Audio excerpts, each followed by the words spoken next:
하나님께서 오늘 이 저녁에도 저와 여러분들에게 말씀하실 바가 있다고 믿습니다. 그 주의 음성을 또 듣고 함께 예수님이 우리 안에 행하시는 놀라운 그 힐링을 경험할 수 있기를 주님의 이름으로 축복합니다. 자, 예수님의 힐링 네 번째 시간으로 다만 말씀만 하옵소서라는 제목으로 은혜를 나누려고 합니다. 오늘 말씀은 예수님께서 가버나움에 이르렀을 때 한 백부장이 중풍병에 걸려 움직이지 못하는 자기 하인을 고치기 위하여 예수님 앞에 간구하는 내용입니다. 당시 이곳에서는 왜 백부장, 즉 군인이 주둔을 하고 있었을까요? 당시 갈릴리 지역은 헤롯 대왕의 아들인 헤롯 안티바스가 다스리고 있는 지역이었습니다. 그 중에서 가장 중요한 도시가 가버나움이에요. 예수님은 갈릴리 지역을 사역을 하실 때 이 가버나움의 사역의 본부를 두고 복음을 증거하셨습니다. 이 가버나움이라는 곳은 지리적으로 남과 북을 이어주는 무역과 상업의 아주 중요한 그 요충지였습니다. 또 군사적으로도 중요한 위치를 점유하고 있는 곳이었어요.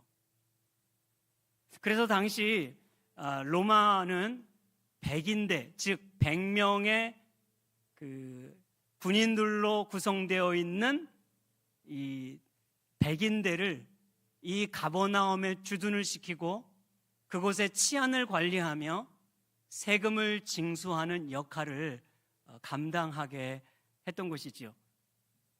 이 백인대는요, 로마 군대의 핵심 요소입니다. 아주 강인하고 용맹하고 최전방에서 항상 목숨을 걸고 싸웠던 군인들입니다.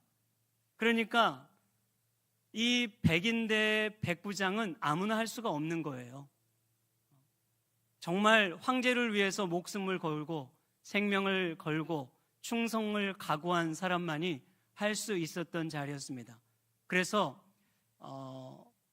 군 생활이 한 10여 년 정도는 기본이어야 하고 전쟁 경험이 있어야 하고 그렇게 충성 맹세한 사람들이 올라가는 자리가 이 백부장의 자리였어요. 바로 여러분 그 백부장이 지금이 100명의 수하를 거느리고 가버나움 지역에서 로마가 맡긴 그 사명을 감당하고 있었던 것입니다. 그러니 여러분 생각해 보십시오. 이 정도의 군대의 지휘관이라고 하면 얼마나 위세등등했겠습니까? 권위가 대단했겠지요. 아마 얼굴도 제대로 보지 못했을 정도였을 것입니다.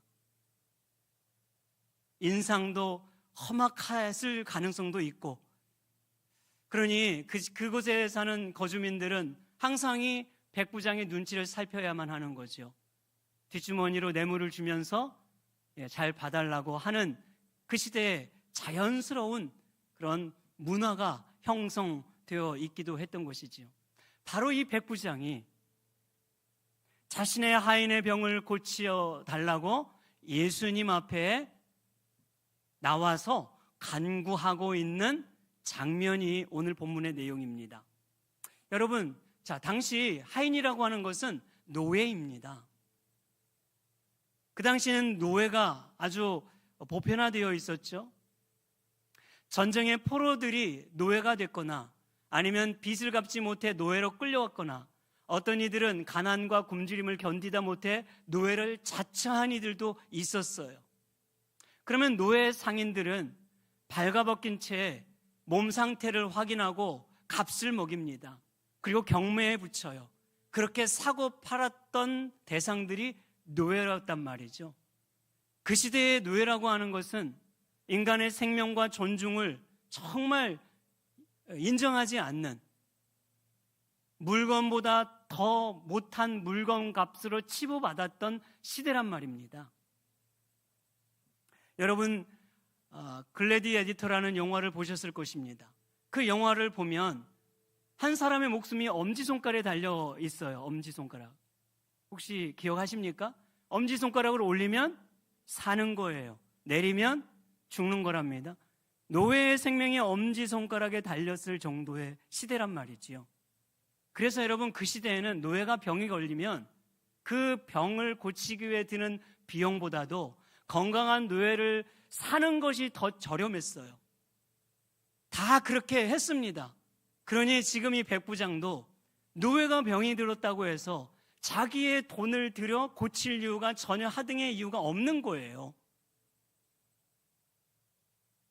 건강한 노예를 사면 되는 것인데 지금 이 백부장은 당시의 관례와 풍습과 문화와 모든 군인들이 하고 있는 행동과는 너무나 다른 지금 태도를 보이고 있는 것이지요. 이런 궁금증이 생기지 않습니까? 도대체 이 백부장은 무슨 연유로 하인의 병을 고쳐주고 있는 것인가? 마태는 마태복음에서 그 이유를 밝히지 않습니다. 그런데 같은 사건을 기록하고 있는 누가복음에 가보면 누가는 그 이유를 우리에게 알려줘요. 누가복음 7장 2절에 보니까 이 종은 백부장이 사랑하는 종이었다 이렇게 말하고 있습니다. 그러니까 여러분, 이 백부장은 자기 노예를 사랑했어요. 학대하지 않았습니다. 노예의 생명과 인간성을 존중해 주었고 배려심이 있고 정이 있고 인품이 있는 군인이었던 것으로 보입니다. 7장 5절에 가보면 자기의 비용을 부담해서 유대인들의 회당을 지어줄 정도로 유대인들을 사랑하는 사람이었다고 말해주고 있어요. 그러니까 여러분, 이 백부장은 아마도 하나님을 어느 정도 알고 있고 경외하는 마음도 있었던 것 같아요. 유대인을 사랑하는 마음도 있었고 노예도 아주 소중히 여기는 그런 참 마음씨 좋은 군인이었다는 것을 우리는 얼추 짐작할 수가 있는 것이죠. 하인을 향한 백부장의 마음이 그 백부장으로 하여금 예수님께로 향하도록 하는 계기가 된 거예요. 당시 예수님에 대한 소문을 들었습니다. 온갖 각종 병을 다 고치시고 귀신도 쫓아내고 권위 있는 말씀을 가르치고 많은 사람들이 따른다고 하는 청년 예수에 대한 이야기를 들었어요. 야, 이 예수님이라면 내 하인의 병도 고쳐줄 수 있겠구나. 그때부터 이 백부장은 예수님을 만나려고 했던 것 같고 그 예수님을 찾아왔던 것이지요. 그리고 예수님은 백부장의 요구대로 하인을 고쳐주셨습니다. 그런데 여러분, 무엇을 보고 하인을 고쳐주었는가 하는 점이에요. 그것을 오늘 13절에 보니까 이렇게 말합니다. 가라, 내 믿음대로 될지어다. 이렇게 말했어요.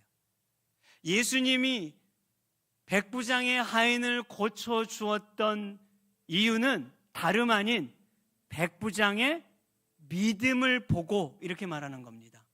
그런데 그 믿음이 어느 정도의 믿음이었는가 하니까 13절에 가보니까 그 10절에 가보니까 이렇게 말해요. 그 믿음이 예수님의 마음을 아주 놀랍게 할 정도의 믿음이었어요. 그래서 예수님께서 그 백부장을 보고 칭찬을 아끼지 않은데 어떻게 칭찬하냐면 내가 이스라엘 중에 이만한 믿음을 가진 자를 본 적이 없노라. 최고의 찬사를 하는 거죠. 여러분, 이만한 믿음이라고 우리 성경을 번역하고 있지만 영어 성경을 보면 great faith입니다. great faith. 위대한 믿음이에요. 내가 이스라엘 중에 이 백부장처럼 이렇게 위대한 믿음을 가진 자를 본 적이 없었다고 예수님이 칭찬을 아끼지 않았어요. 예수님을 얼마나 감탄시키는 믿음이었습니까? 예수님의 마음을 감동시키는 믿음, 예수님의 마음을 압도하는 믿음, 예수님의 눈을 주목시키는 믿음, 그것이 바로 이 백부장의 믿음이었다고 말하는 거예요. 사랑하는 여러분, 오늘 저와 여러분들의 믿음이 이런 믿음이 되기를 주님의 이름으로 축복합니다.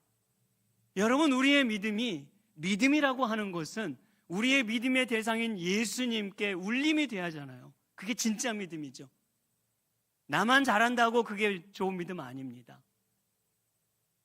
예수님이 나를 보고 감동이 되는 믿음이 돼야 돼요. 예수님이 나를 보고 감탄하는 믿음이 돼야 돼요. 예수님이 나를 보고 그 시선을 주목시키고 그 마음을 사로잡을 수 있는 믿음이 정말 주님이 원하시는 믿음이고 진짜 믿음인 줄 믿습니다. 그렇다면 예수님을 감탄시키고 놀라게 만들었던 이 백부장의 믿음이란 도대체 어떤 믿음이었던 것일까요? 저는 오늘 본문을 보면서 이 백부장의 믿음의 시작이요, 다른 것이 아니라 들음에서 나왔다는 것을 발견할 수가 있었습니다. 그 믿음이 들음에서 나왔다는 거예요. 누가복음 7장 3절에 보니까 이렇게 기록합니다. 여러분 앞에 보시고 한번 읽어보죠. 예수의 소문을 듣고 유대인의 장로 몇 사람을 예수께 보내어 오셔서 그 종을 구해 주시기를 청한지라. 아멘. 여기 보면 백부장이 예수의 소문을 뭐하고? 듣고 이렇게 말하고 있습니다. 들었다고 말해요. 여러분, 믿음은 들음에서 나옵니다. 사도 바울이 말하잖아요, 로마서에서. 믿음은 들음에서 나오고 들음은 그리스도의 말씀이라고 했습니다. 정확한 진단이죠. 정확한 표현이에요. 여러분, 우리가 하나님의 말씀을 듣는 것이 얼마나 중요한지 몰라요. 왜? 믿음은 들음에서부터 시작되기 때문에 그런 거예요. 들음을 가볍게 여기면 안 돼요. 들음을 소홀히 여기면 안 됩니다. 여러분, 콩나물을 키워보시는 우리 권사님들, 집사님들은 뭐 너무나 잘 아실 거예요. 콩나물은요, 이렇게 밑에 부분이 빠진 독에다가 이제 콩나물을 넣고 키우잖아요. 그리고 콩나물에 물을 주면 그 물이 밑으로 다 빠져나갑니다. 그러면 그때 도대체 이 콩나물은 자랄 수 있을까? 이런 생각이 들어요. 왜? 물이 다 밑으로 빠져나가니까. 그런데 참 신기하게도요, 며칠이 지나면 그 콩나물이 자라고 있어요. 며칠이 지나면 콩나물이 쑥쑥 자랍니다. 예? 나도 모르게 자라고 있어요. 내가 알지 못하는 사이에 그 콩나물이 자라고 있다니까요. 그 양분을 먹고. 그것이 여러분 믿음이에요. 듣다 보면, 하나님의 말씀을 듣다 보면요, 그 말씀이 우리의 영혼을 젖어 들어가는 거예요. 나도 모르게 젖어 들어가는 겁니다. 때론 나도 확인이 안 되고 때론 옆 사람도 확인이 안 되지만 하나님의 말씀을 듣고 있다 보면 들은 말씀이 살아서 우리의 영혼 깊은 곳에 적시는 거예요. 움직이는 거예요. 일하시는 거예요. 그러면서 믿음을 일으킵니다. 마치 이슬비에 옷 젖듯이 말이지요. 제가 미국에 있을 때 한 집사님 생각이 나요. 이 집사님이 남편분이 아직 믿음이 이렇게 많지는 않아요. 그런데도 교회에 항상 운전을 하러 같이 와줘요. 보통은 문 앞에까지만 왔다 가잖아요. 근데 그분은 가정의 평화를 위해서 예배 시간까지 들어와서 자리에 앉는 거예요. 그런데 설교를 하면 어쩌겠어요? 이 남편이 항상 조는 것이지요. 그러면 허벅지를 옆에서 꺾고 짚는 거예요. 졸지 말라고. 아니, 목사님이 설교하는데 그렇게 졸까? 아니, 저렇게 잠이 오나? 밤새 그렇게 자놓고 막 이렇게. 그래서 저한테 이 집사님이 가끔 말을 하는 거죠. 아니, 목사님 죄송해요. 제 남편이 저렇게 앉기만 하면은 자요. 제가 허벅지를 꼬집는데도 저렇게 자요. 이렇게. 아, 제가 집사님 괜찮아요. 너무너무 지금 잘하고 있는 것이라고. 졸아도 괜찮습니다. 앉아있는 게 기적이지 얼마나 감사해요. 예? 그런데 여러분, 이분이 2년이 지금 지났나요? 서리 집사를 받는다고 합니다. 아멘이 적으시네요. 네? 놀랍지 않습니까? 제가 그 소식을 듣고 와, 정말 하나님 놀랍다. 예? 졸면서도 예? 하나님은 우리의 졸음을 뛰어넘어요. 살아있기 때문에, 말씀은 살아있기 때문에. 예? 여기 앉아있는 것만으로도 하나님 보시기도 이건 뭐 기가 막힌 거죠. 왜 앉아있나 싶은 거죠. 그 얼마나 하나님의 마음이 보시기에 좋겠어요. 여러분, 말씀은 살아있는 거예요. 졸아도 괜찮습니다. 그래서 저도. 근데 혹시 뭐 남편분들 이렇게 또 혹시 옆에 신앙이 별로 없는 분들 오셨는데 막 존다고 허벅지 너무 꼬집지 마십시오. 깜짝 놀라니까. 괜찮습니다. 앉아있는 것만으로도 은혜예요. 우리 아이들은 놀아도 어디서 놀아야 된다고요? 교회에서 놀아야 된다고 말하잖아요. 아, 그건 정말 시대가 변해도 진리 같아요. 그럼요. 놀아도 교회에서 노는 아들은 뭔가 다르긴 달라요. 다 듣습니다. 놀면서 듣든 뛰어다니면서 듣든 싸우면서 듣든 먹으면서 듣든 졸면서 듣든 듣는다니까요. 말씀이 그렇게 우리의 영혼 깊은 곳에 하나하나 차곡차곡 쌓여가요. 나도 모르게 쌓이는 거예요. 그건 사람마다 다를 수 있지만, 기간이 다 다를 수 있지만, 중요한 건 뭐냐면 하나님의 말씀은 들음으로부터 우리의 영혼의 믿음을 자라게 하신다는 걸 기억하시길 바랍니다. 여러분, 당시 가버나움에 있는 유대인들은 예수님에 대한 말씀을 들었는데요, 그들은 듣기만 한 게 아니에요. 예수님의 행한 이적과 기적을 다 보았어요. 그러니까 그들은 보고 들은 사람들이죠. 그건 얼마나 대단한 정말 축복이고 은혜입니까? 그 기적의 현상을 이적을 다 보았단 말이에요. 보고 들었어요. 그럼에도 불구하고 그들은 다 예수님을 외면해버렸어요. 마태복음 11장 가보면 예수님이 가버나움에 대해 심판을 선언하는데 뭐라고 말하냐면, 가버나움에게 내린 심판은 저 구약의 소돔성보다 더 크다고 말할 정도로 심판을 선언합니다. 예수님의 기적을 보고 말씀을 들었던 자들임에도 불구하고 그들에게는 예수님의 더 큰 심판이 선언되었어요. 그런데 오늘 이 백부장을 보십시오. 백부장은 이방인입니다. 유대인 편에서 보면 그는 손가락질을 받아 마땅한 자고 사람 취급도 인정하지 않는 대상이에요. 이방인이니까. 그러니 백부장은 본 것은 하나도 없어요. 예수님이 행하신 걸 보지 못했습니다. 그저 들었을 뿐이에요. 들었는데도 불구하고 이 백부장은 뭐 하고 있어요? 오늘 8장 5절에 보니까 예수님 앞에 나와 간구하더라 이렇게 말하잖아요. 듣고 나와 간구하더라. 그러니까 여러분, 백부장은 예수님의 말씀을 들었을 때 허투루 듣지 않았다 그 말이에요. 뭔가 달랐어요. 그 예수님이 하시는 일이, 예수님이 가르치는 말씀이, 예수님이 보여주신 기적과 이적이 너무나 그가 보고 자란 환경과 다른 거예요. 다른 세상에 다른 부류의 어떤 분이라는 걸 그는 알 수가 있었어요. 야, 저분이라면 뭔가 정말 다르겠구나. 그 예수님을 알고 싶었고, 그 예수님을 만나고 싶었고, 예수님을 그래서 기다렸어요. 그게 바로 이 백부장이에요. 그 백부장의 믿음의 시작은 바로 뭐라고요? 들음에서부터 시작됐다고 말씀하고 있는 것입니다. 사랑하는 여러분, 하나님의 말씀을 허투루 듣지 마십시오. 가볍게 여기지는 마십시오. 여러분들의 하나님의 말씀을 들을 때마다 오늘도 나를 향한 주의 음성으로 들을 수 있어야 합니다. 하나님은 오늘도 말씀으로 우리에게 응답해 주시기 때문에 그런 거예요.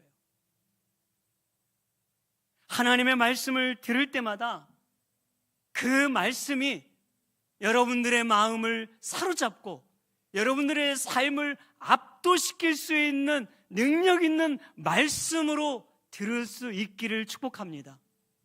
하나님의 말씀을 들을 때마다 그 말씀이 우리의 마음을 소생시키고 우리의 영혼을 밝히 보여서 진리를 깨달아 알고 그 진리가 내 눈앞에서 확연히 드러나는 이 놀라운 축복을 경험하는 말씀으로 받기를 주님의 이름으로 축복합니다. 이 은혜는 바로 들음에서부터 시작된다고 보여주고 있는 거예요.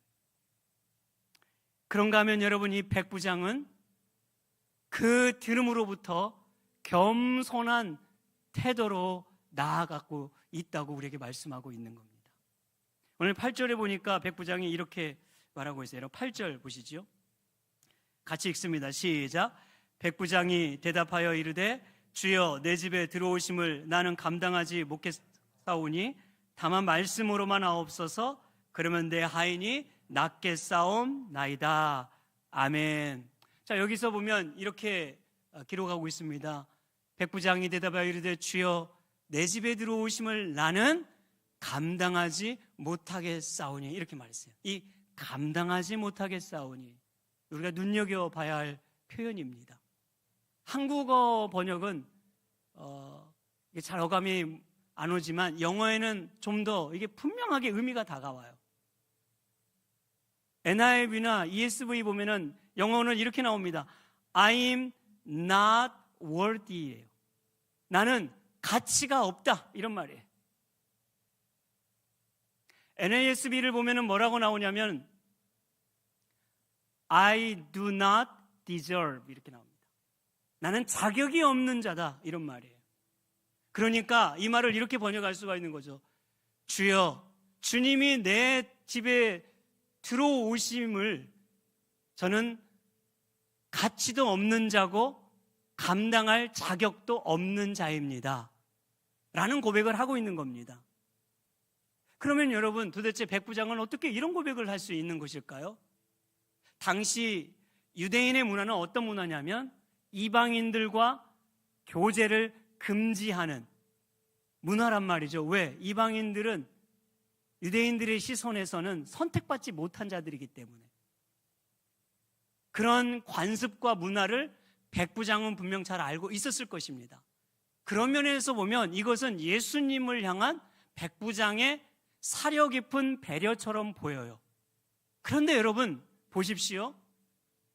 나는 가치가 없다, 나는 자격이 안 된다라는 이런 고백을 그렇게 쉽게 할 수 있는 것이 아닙니다. 그것도 백부장이라는 군대 지휘관이라는 위치에서 보면 더더욱 그런 것입니다. 백부장은 인간적인 배려로 이 고백을 하는 것이 아니에요. 이 고백은 예수님이 누구이신가를 분명히 알 수 있을 때에만 할 수 있는 고백이란 말이죠.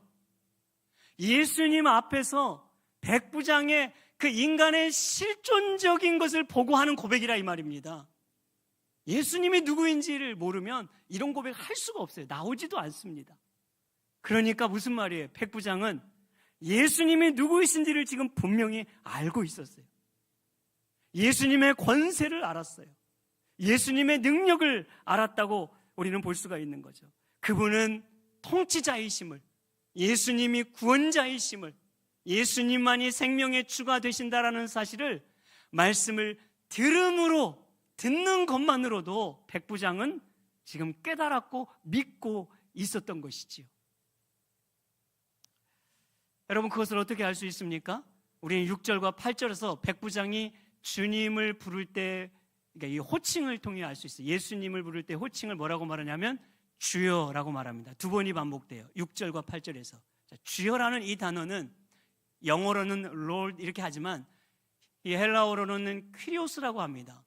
이 의미가 중요한 이유는 뭐냐면 당시 이 시대의 퀴리오스는 로마 황제를 호칭하는 표현이었어요. 그럼 여러분, 백부장은 이 표현을 누구에게만 쓸 수 있는 사람이죠? 당연히 최고의 보스인 로마 황제에게만 쓸 수 있는 표현이란 말이죠. 백부장은 로마 황제를 위해 목숨을 건 사람이고 그 명령을 위해서만 복종하는 사람 아닙니까?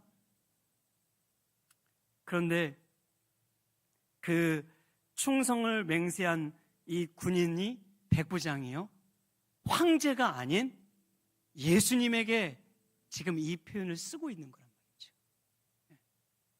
온 세상이 황제의 손에 있는 것이 아니라 예수님께 있다는, 정말 황제조차도 범접할 수 없는 놀라운 권세가 예수님께 있다는 것을 분명 깨닫고 있었던 것이, 그러니 이런 표현으로 예수님을 부를 수가 있었던 것이, 그 예수님 권세 앞에 그 자신이 얼마나 유약한 존재인지, 얼마나 작은 존재인지를 깨닫고 겸손히 그분 앞에 나왔던 것이지요.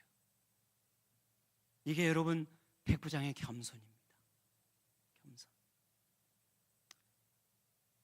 여러분, 우리 박윤선 목사님은 이렇게 이야기를 했어요. 들어보십시오. 사람들은 자신의 환경과 위치를 통해서 자신을 내세우려는 본성이 있다.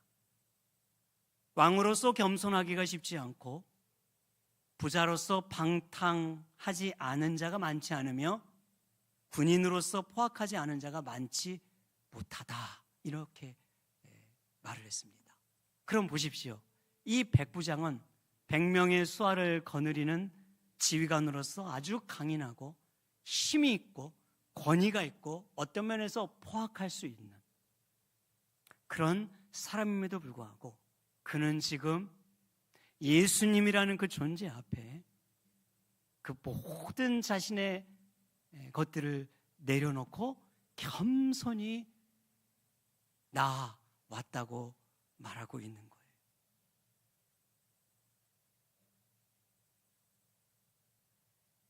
예수님을 진짜 알면 겸손할 수밖에 없습니다. 우리가 겸손하지 못한 이유는 여러분들이 신앙이 부족하기 이전에, 성숙이 되기 이전에 예수님을 아직 잘 모르고 있다는 증거예요. 여러분, 겸손은 예의 바름이 아닙니다. 겸손이라고 하는 건 상대방의 마음을 상하지 않도록 하는 배려가 아니에요. 그건 겸손이 아니에요. 그건 예의 정도죠. 예의 정도. 성경이 우리에게 말하고 있는 겸손이라고 하는 건, 백부장을 통해서 보여주는 겸손이라고 하는 건, 나는 가치가 없는 존재입니다. 나는 아무것도 아닌 자입니다. 나는 자격 없는 자입니다. 주님 앞에 서보니, 예수님 앞에 서보니 내가 그렇게 자부하고 자랑하고 붙들고 있었고 힘을 내세우려고 했더니 모든 것들이 아무것도 아니라는 것을 알고 나는 주님 앞에 자격 없는 자라고 고백하며 나아가는 자가 겸손이라고 말하는 거예요. 이게 정말 겸손인 것입니다. 이 겸손에서 배려가 시작되는 거고 상대를 향한 좋은 예의, 태도가 나오는 거예요.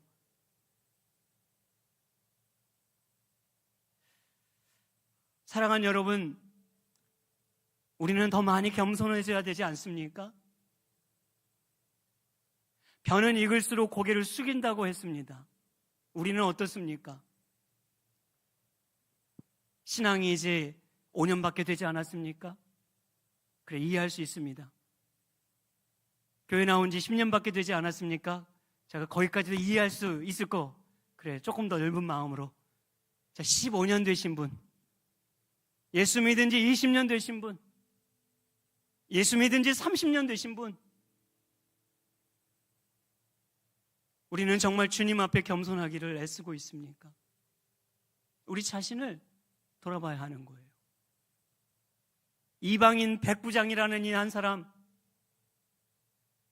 선택받지도 못하고 손가락질 받는, 소위 요즘으로 말하면 교회 안에 있는 사람이 저 세상 밖에 있는 사람을 향하여 손가락질을 하는 대상 아닙니까? 쉽게 예화하자면, 비유하자면.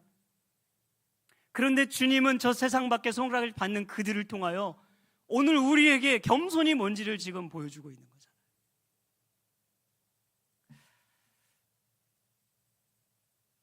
하늘을 헐헐 나는 개구리가 있었습니다. 하늘을 헐헐 나는 개구리가 아니죠.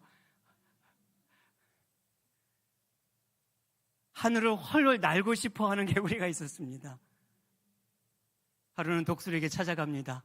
독수리야, 내가 하늘을 날고 싶어. 날 좀 도와줄 수 있겠니? 그래? 그럼 내가 도와줄게.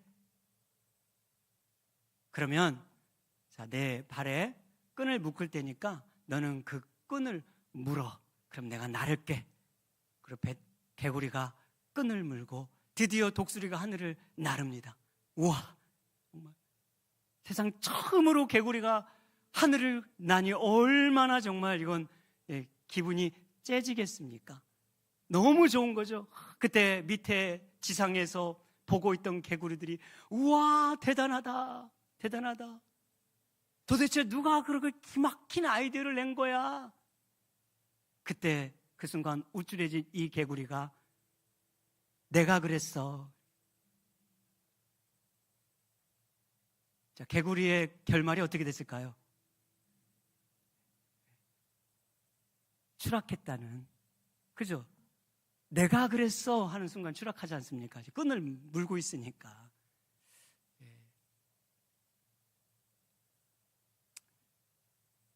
왜 신앙이 그래요, 여러분? 참 신앙은 지키는 건 정말 쉽지 않은데, 올라가는 건 쉽지 않은데, 떨어지는 건 한순간인 것 같아요. 그죠? 내려가는 건 고속도로를 타고 내려가는 것 같아요. 그래서 여러분, 우리가 끊임없이 주님 앞에 기도해야 될 이유가 여기 있는 거예요. 우리가 매일 주님 앞에 나와야 하고 말씀을 붙들어야 하고 주의 은혜를 구해야 하는 이유가 여기 있는 거예요. 그러지 않고서는 우리의 신앙을 우리 지킬 수 없는 자들이기 때문에 그런 겁니다. 어느 누구도 신앙생활을 아무리 오래 하고 대단한 업적을 남긴 위인이라 할지라도 떨어지면 한순간입니다. 실패는 한순간이에요. 넘어지면 한순간이에요. 겸손히 주님 앞에 끊임없이 우리 자신을 돌아보고 쳐서 복종시키지 않으면 안 되기 때문에, 그걸 알기 때문에 오늘 우리는 이 저녁에도, 이 피곤한 이 저녁에도 불사하고 주님 앞에 올라오는 것인 줄 믿습니다. 사랑하는 여러분, 겸손한 사람이 되십시오. 마태복음 20장 26절과 27절에 보니까 예수님이 이렇게 말했습니다. 너희 중에 누구든지 크고자 하는 자는 섬기는 자가 되고 누구든지 으뜸이 되고자 하는 자는 종이 되리라 그랬습니다. 여러분, 이 말씀은 뭐냐면 한마디로 실력보다 더 중요한 것은 인격이라 그 말이에요. 스킬보다 더 중요한 것은 삶의 태도입니다. 실력과 능력을 잘 준비해야 되지만 그 못지않게 우리가 더 준비해야 하고 갖춰야 될 게 뭐냐면 인격과 성품이라고 말하는 것입니다. 아무리 맛있는 음식을 준비해도 그 음식을 지저분한 접시나 그릇에 먹을 사람은 아무도 없습니다. 그 음식이 더 맛있어 보이고 더 좋아 보이기 위해서는 아주 깨끗하고 좋은 그릇에 담아 먹을 때 가능한 것입니다. 마찬가지지요. 아무리 실력을 겸비하고 스킬을 많이 쌓아도 그것을 담아낼 그릇이 안 되면 아무 의미가 없다 그 말이에요. 그래서 사도 바울이 뭐라고 말했습니까?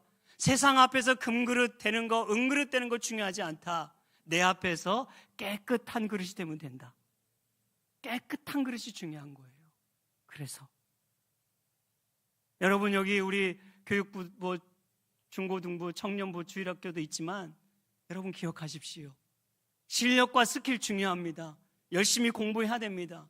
그러나 여러분, 그보다 더 중요한 게 뭐냐면 여러분들의 인격과 성품을 갖춰가야 하는 거예요. 그릇을 잘 가꾸는 게 얼마나 중요한 일인지 몰라요. 하나님은 깨끗한 그릇인가를 보시지 금그릇이냐 은그릇이냐에 관심이 없어요. 그게 하나님이 사용하시는 원리입니다. 그것이 주님이 일하시는 원리입니다. 그래서 세상 앞에서 스펙보다도 주님 앞에서 신앙의 스토리를 더 많이 만들어 가야 돼요. 스토리를 만들려면 끊임없이 이 믿음을 부여잡고 살아내는 그 과정이 있어야 되는 거예요. 실력뿐 아니라 인격을 잘 다듬어야 돼요. 주님은 낮은 자를 사용하시고 섬기는 자를 사용하시고 겸손한 자를 쓰시는 분이기 때문임을 믿으시길 바랍니다. 이제 이 백부장의 겸손함은 결국 말씀을 전적으로 의지하는 믿음으로 나아가고 있습니다. 여러분 8절에 다시 보십시오. 이렇게 말하죠. 백부장이 대답하여 이르되 주여 내 집에 들어오심을 나는 감당하지 못하겠사오니 다만 말씀으로만 하옵소서. 그러면 내 하인이 낫겠나이다. 이건 정말 대단한 고백입니다. 여러분, 이 백부장은 9절에서 뭐라고 말하냐면 나도 남의 수하에 있고 내 아래도 부하가 있다고 말합니다. 그들을 향해 이리 가라 하면 가고 저리 가라 하면 오는 부하가 있다고 하면서, 그러니까 군대의 명령체계를 빗대어서 예수님과의 관계를 설명하는 거예요. 그런데 예수님은 지금 제가 이전에 말했듯이 황제보다 더 권세 있는 분이잖아요. 백부장은 그걸 알았어요. 예수님이 그 권세 있는 분이시기 때문에 예수님이 말씀하시는 것은 하나님의 말씀과 같다는 것입니다. 그래서 그는 혈루증 여인처럼 손으로 만지는 것도 아니고 혹은 회당장 야이로처럼 발 앞에 엎드려 간구하는 것도 아니고 손을 얹어달라고 요청하는 것도 아니었어요. 오직 말씀이면 됩니다. 주님의 말씀이면 됩니다. 말씀만 하시옵소서. 저는 주님의 말씀을 절대적으로 믿습니다. 이렇게 고백하고 있는 거예요. 여러분, 대단한 고백 아닙니까? 여러분 보십시오. 당시 말씀을 너무나 잘 알고 있는 유대인들은 말씀을 너무나 잘 배웠고 가르침 받고 있고 달달달 외우고 있는 유대인들은 예수님의 말씀을 믿지 않았어요. 그런데 이 말씀을 제대로 배운 적도 없는 이 백부장은 예수님의 말씀을 듣는 것만으로 그 말씀에 절대적으로 의지하며 믿고 있다 그 말이에요. 말씀의 능력을 믿었어요. 저는 예수님께서 이 백부장의 믿음을 통해 우리에게 도전하고 있다고 생각이 듭니다. 여러분들은 하나님의 말씀을 절대적으로 믿고 있습니까? 정말 말씀을 믿는다고 하지만 말씀과 상관없이 살아가고 있지는 않습니까? 오늘날 많은 성도들이 말이죠. 교회 온다는 성도들이 굉장히 많은 사람들이 하나님의 말씀을 절대적으로 믿지 않는다고 합니다. 그런데 오늘날 목회자들도 그런 목회자들이 있어요. 말씀을 믿지 않아요. 완전한 하나님의 말씀으로. 홍해를 가른 사역도 기적도 안 믿고 요단강을 가른 기적도 안 믿고 여리고성을 무너뜨린 기적도 안 믿어요. 하나님을 말하면서도 하나님의 능력을 말하면서도 성경에 나온 이야기를 마치 구전과 설화처럼 전에 나오는 이야기처럼 그렇게 이야기하는 목회자들도 적지 않습니다. 오늘 많은 성도들이 하나님의 말씀을 믿는다고 말하면서도 마치 교회에 나가는 것을 취미생활처럼 여기고 여가생활처럼 여기는 경우가 있어요. 교양처럼 생각한다는 것입니다. 말씀을 들어도 하나님의 절대 그 말씀으로 듣는 것이 아니라 어떻게 하면 축복받을까? 어떻게 하면 성공할까? 어떻게 하면 출세할까? 복받을까의 원리로만 말씀을 보고 있으니 그게 어찌 하나님의 말씀을 절대적으로 믿는 믿음이라고 말할 수가 있겠습니까? 여러분, 오늘 여러분들은 어떻습니까? 정말 하나님의 말씀을 있는 그대로 믿습니까? 절대적으로 믿습니까? 저는 하나님의 말씀을 절대적으로 믿는 목사입니다. 성경의 66권 1189장 31,102절인가요? 조금 다르긴 합니다만 이렇게 좀 차이가 있습니다만 저는 이 성경 신구약에 나와 있는 말씀을 그대로 믿어요.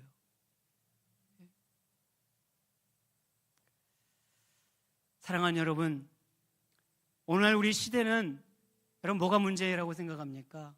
시대의 위기를 여러 가지로 진단하지만 저는 목회자로 이 시대의 위기를 가장 첫 번째로 뽑으라고 한다면 성경의 권위가 실추되었다고 봅니다. 성경의 권위를 인정하지 않는 거예요. 세상 사람들은 물론이거니와 교회를 다닌다 하는 성도들조차도 하나님 말씀에 대한 절대적인 신뢰를 갖지 못하고 있다는 것, 성경에 대한 절대적 믿음을 갖지 못하고 있다는 것, 저는 이것이 이 시대의 가장 큰 위기라고 생각합니다. 그것이야말로 가장 큰 교회의 위기가 아니고 무엇이겠습니까?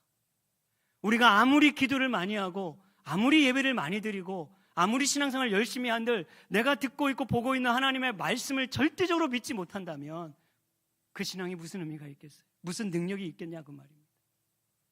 여러분, 오늘 예수님께서 우리에게 힐링을 주시기를 원하는데 예수님의 힐링을 지금 보고 있는 그 대상들, 혈루증을 앓는 여인, 회당장 야이로, 그 모든 병든 자들이 예수님이 보셨던 게 뭐예요? 다른 거 아닙니다. 예수님의 말씀을 믿는 믿음 아니었습니까? 그 믿음 보고 그 놀라운 역사를 이루신 줄 믿습니다.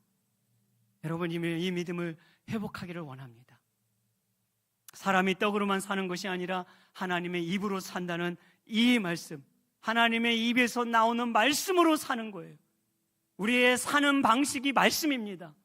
사는 원리가 말씀이어야 합니다. 말씀을 떠날 수가 없는 거예요. 말씀을 밀어놓을 수가 없어요. 왜? 그것이 우리의 삶의 원리니까, 생명줄과 같은 것이니까. 말씀은 우리의 영혼의 양식이고 말씀은 우리의 능력이고, 여러분, 말씀은 우리의 삶을 변화시키는 하나님이 지금도 역사하는 살아있는 능력인 줄 믿으시기 바랍니다. 오늘 이 말씀을 기억하면서